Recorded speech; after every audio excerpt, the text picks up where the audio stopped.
The wife wanted some icicle lights, so we got these to go along with our outdoor lighting. Let's open it up and see what's there. Okay, inside here, our journey begins now. It looks like we got two sets. We got a plug and the on-off switch. Let's see. First thing we got in here is the plug with the on-off switch. It looks like it's the same one that comes with your outdoor lighting. So, looks kind of heavy duty. We'll see how it lasts. And then we have two sets that obviously connect together. And we'll take them apart. We're going to try them out inside first because guess what?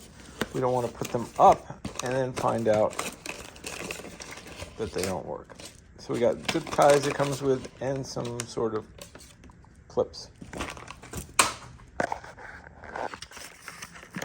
Plug these things together. You're going to just stick this into there and then look at that.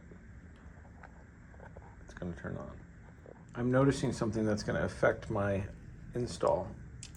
They both come here and then there's a separate one for each one, which means that we need to start this in the middle and one go this way and one go that way, and that is probably not the best.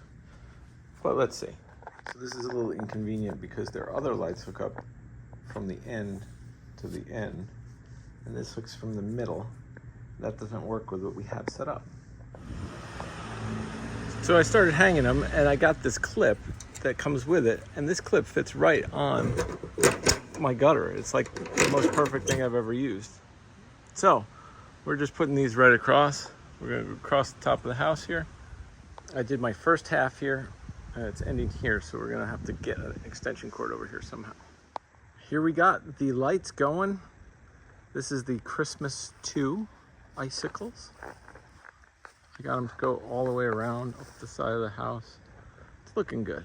This is with the Govee permanent lights on behind it. It looks really cool. You get two different things going on. We got candy and raindrops.